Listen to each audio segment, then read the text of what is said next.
Så sagt så går på treningen 2-1-3.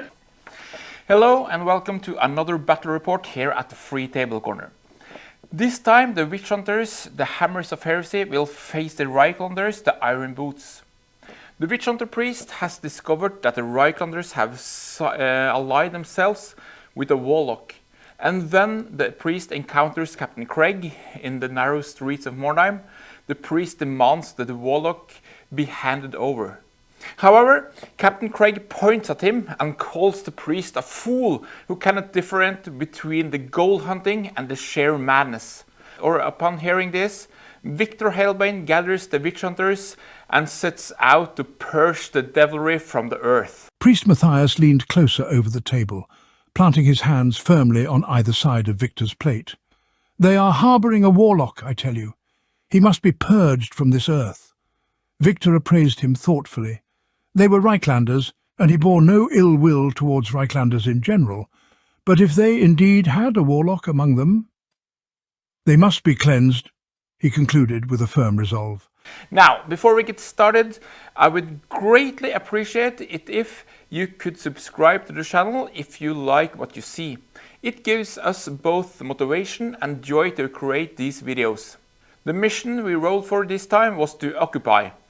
And the occupy is going to be buildings and hold them for at least 8 rounds or until the opponent withdraws. We rolled for the number of buildings that needed to be occupied and got the maximum number, which was 5. The Hammers of Heresy have the lowest warband rating, so they choose the side and deploy first. Here we see the 9 Witch Hunters. They are without Titus, who fell into a well in the last mission and has to sit this round out. But they have been joined by 2 new Zealots. The Iron Boots have entered the map. They consist of 10 Reiklanders with a light mix of champions, marksmen, swordsmen and youngbloods, led by the famous Captain Craig. Here we see an overview of the board, where we have placed green stones to mark the buildings that needed to be occupied. In round 1 I moved. We see the captain and a zealot sneaking along the outskirts of the buildings. 2 zealots and a witch hunter are running up into a building. Here I made a small mistake. I should have only sent up 1 while the other 2 ran on the ground. The priest takes a witch hunter and 2 flaglands to secure a building before moving on. Then it was the opponent's turn to move. A marksman has entered the nearest building to secure it. The captain and another run forward to stop a possible advance from the witch hunters. Another marksman has secured another building, and he's aiming down at the witch hunters, who are now dangerously exposed if they come out in the open ground. A champion, the Bretonnian, since he has such a magnificent helmet, runs with 2 youngbloods forward to the next building to secure it. And the Warlock runs down the side of the same building with 2 youngbloods. Then there is the shooting from the opponent's marksman at the Witch Hunter captain, Victor. He needs a 6 to hit, but luckily he misses. Amid the ruins ahead, Victor could make out Craig, the captain of the Iron Boots, as these Reiklanders called themselves. His view wasn't entirely clear, but with Titus confined to his sickbed after the fall into the well, he knew they were outnumbered.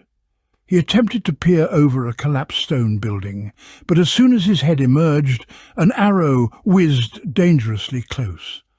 Ducking down swiftly, Victor realized these Reiklanders had succumbed to the lure of the occult. In the next round, Witch Hunter Gabriel Voss and Zealot Ulrich run down to support Victor and the other Zealots in their attempt to advance on the board, while the last Zealot remains standing ready to shoot at Captain Craig. Witch Hunter Oswald makes his way to a broken window in a ruin. He prepares to shoot in the next round, as one cannot move and shoot with a crossbow in the same turn. Priest Matthias, accompanied by the 2 flaglands, Silas Crow and Nathaniel Blight, move forward in pursuit of the Warlock hiding somewhere ahead. Matthias also casts the Shield of Fate on himself to become immune to spells. He needs a 6 or higher to succeed, and he manages it successfully. Then there's Vuran, the new Zealot, aiming to shoot at Captain Craig. He needs 6 on the dice to hit, and he rolls a 6.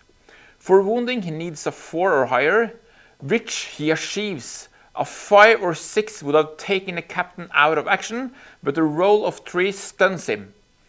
In the opponent's turn, a marksman shoots at the witch hunter Gabriel Voss. He needs a 5 to hit, a 3 to wound, and Gabriel ends up being knocked down. We see Gabriel lying on his back after a bolt hit him. Captain Craig, now reduced from a stun to knockdown, crawls a few inches away to safety, followed by the Youngblood. The Bretonnian has now climbed the ladder, so a fierce fight between these two rival groups is about to go down. The Warlock, accompanied by the 2 others, runs up the ladder leading to Matthias and the Flaglands. An intense battle of swinging axes and sword is expected in the next round. Victor swiftly coordinated his men into position for an assault. One of the latest additions to the warband, Voran Lightfoot, loosed an arrow with a marksman's precision that would rival any. The arrow struck Captain Craig, sending him to the ground with a piercing scream. Meanwhile, Oswald had positioned himself high in a ruin, precariously hanging out of a shattered window, searching for a target for his crossbow.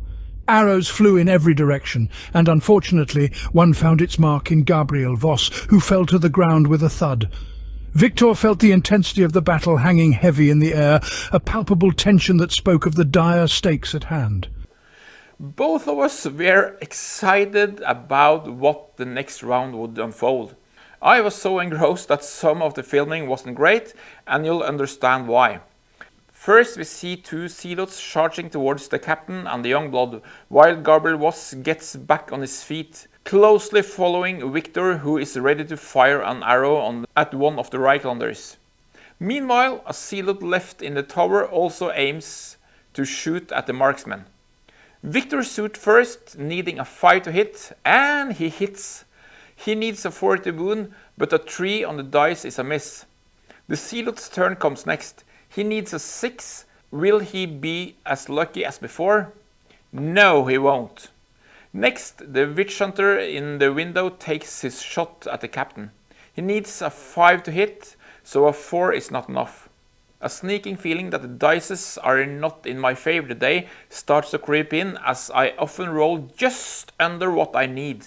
On the bridge, both Flaglands charge into close combat. This should be a fierce match, since Flaglands are better than Youngbloods in hand-to-hand combat. First, Flagland's Silas Crow swings. He uses a flail and needs a 4 or higher to hit. But a roll of 1 reinforces my feeling of the game turning against me. Then it's Youngblood Thorin's turn to strike back at Silas. He needs a 3 to hit, and of course he hits. But a 5 to wound is not easy. And of course, it's a critical hit. Now I start swearing quietly, intensely staring down at the board where the dice land. And of course, another 6 comes up, meaning no armor save for Silas, and the opponent adds 2 to the injury roll. Normally 2 2s means knockdown, but now he's stunned instead. An easy target to take out. Then it's the other Youngblood's turn to attack Nathaniel, who is using a 2-handed weapon. And that means that he automatically goes last in the round. A 3 or higher is needed to hit. A 5 is rolled, so now we need to see if he can wound. A 5 or higher is needed, and with all the high rolls so far, I feel I'm due for some luck. But the 6 means it's now boiling pretty well in my skull, even though I try to maintain composure, biting back some harsh words and forcing a brave smile to my opponent. I didn't film the next 6 that came, but there was another 6. Doing the same as to Silas, 2 wounds, no armor save, and adding 2 to the injury roll. And with 2 4s, it means night-night for an eternal blight. Now it's the Iron Boots' turn. One might think it always is their turn, since no matter what I try, the dice just don't roll my way. Captain Craig has pulled back a bit. The marksman who was supposed to shoot, we forgot about him. In the building, the 2 Youngbloods move forward, while the Bretonnian, being a hero, automatically takes out Silas Crow since he's stunned, earning him a free XP. Then it's the Warlock's turn, who has made it up the bridge and is ready to battle against Matthias Thorn. Sigmar's loyal priest. The Warlock needs a 4 on the dice to hit, and since he has earlier cast a spell on himself called the Luck of Shemtek, he can reroll the first failed dice.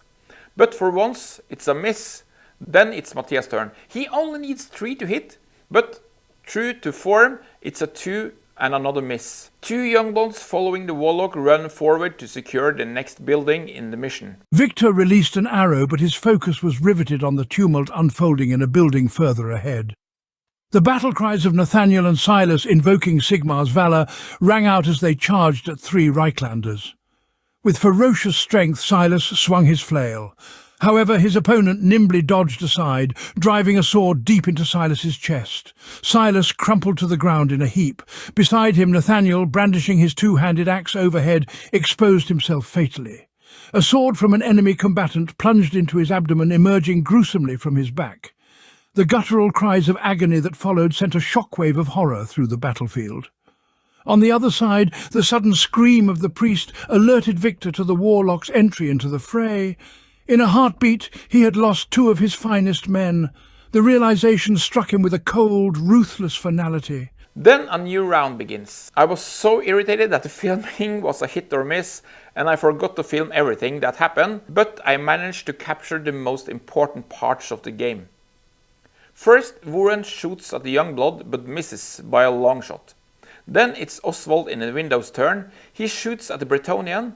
A 5 or higher is needed to hit, and finally there's a hit. A 3 or higher for wounding should be easy, and a 5 causes a wound.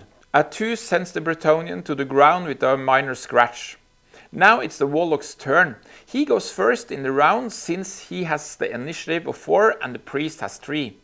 With the Luck of Shemtek he can reroll any missed throw, and on the second throw he gets a 6 and hits the priest hard.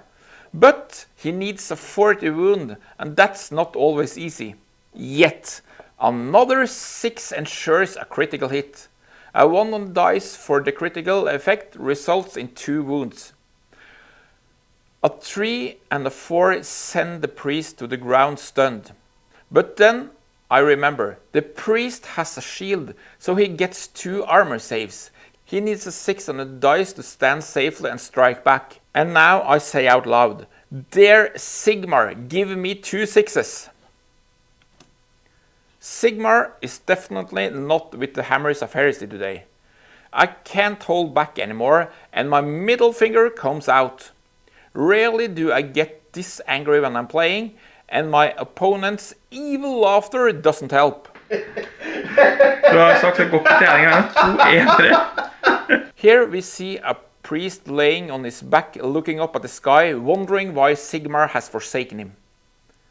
On the other side of the board we see 2 zealots, who have charged into attack against the marksman. Only Ulrich reaches him and gets to strike. Wielding an axe and a dagger, he needs a 4 or higher to hit, but in keeping with the rest of the warband's luck today, Ulrich also misses. In the heat of the battle, the marksmen forget to strike back. Then Victor Hellbein, the witch hunter captain, and Gabriel Voss, the witch hunter, attempt to send arrows and bolts at one of the youngbloods running across the street. Victor needs a 4 to hit, but decides to place the arrow just to the right of his target's back. Gabriel needs a 5 to hit, but it seems too cruel to shoot a guy in the back, so he sends the bolt well over the target. Then it's the opponent's turn again. Since Ulrich is in close combat with the marksman, a dice roll determines who strikes first. Finally, a 6 comes up and Ulrich lashes out with both axe and dagger, needing a 4 to hit. The axe hits. Now he just needs a 4 or higher to wound, but a roll of 1 does no damage. The marksman turns to strikes back comes, needing a 3 to hit, which is no problem. But a 40 wound turns out to be another critical hit. The crit results in 2 wounds. Ulrich, having a dagger, gets to add 1 to his armor save. Since he has no armor, he needs 2 6s to save himself. At least a single 6 is something. A roll of 3 means Ulrich is stunned. During the movement phase, Captain Craig and the Youngblood also run towards the 2 zealots. The Bretonnian gets up and hides behind a wall. On the bridge, the Warlock seizes the chance to eliminate Matthias from the game. The two young bloods continue forward to engage Oswald in close combat. At this point I realized that with only 6 men left against the Reiklanders 10, and with the dice cursed by Sigmar, there was no hope for victory. So Victor executed a tactical maneuver and got all his men out of danger. Well, they ran with their tails between their legs all the way back to their hideout, not even turning around to say goodbye politely. Victor quickly realized that he and his men were in dire straits. Another scream from the building above confirmed his worst fears. Matthias, the priest, was now incapacitated. His gaze turned hopefully to two of his zealots, among them Ulrich, for whom he harboured a paternal affection, as they ferociously engaged one of the Reiklander marksmen. But hope turned to horror in an instant. Ulrich lashed out with both dagger and axe, but his strikes went wide. The marksman, with lethal precision, drove his dagger into Ulrich, who collapsed in a heap. In that moment, Victor made a decisive call.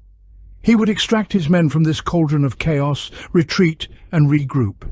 They would return when Sigmar's favour shone upon them once more.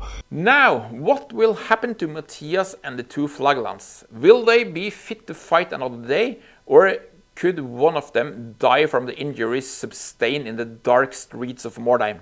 First up, it's Matthias, staring at the man with the scythe. With a 42 on the dice, it's a full recovery and he's ready for a new adventure. Then it's the turn of last game's zombie slayer, Silas Crow. A roll of 2 sends Silas to the internal hunting grounds. He is dead.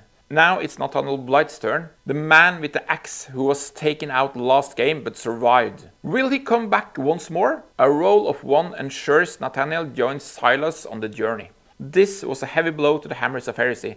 Losing 2 Flaglands is costly. It will cost 110 gold coins just to replace them. There were also few weird stones this round, so now the warband is down and out. The question is, what do I do next? Should I continue playing with them, or should I create a new warband? I've started assembling and painting some forest goblins, so what do you think? Leave me a comment on what you want me to play with next time. Do you want to see the witch hunters on new adventures, or are small green men more tempting? I hope you have enjoyed this battle report. If so, I would appreciate if you consider subscribing to the channel. Until next time, have a splendid time, and may the dice be with you. Du har sagt så godt på trening her, 2-1-3. Du har sagt så godt på trening her, 2-1-3. Du har sagt så godt på trening her, 2-1-3.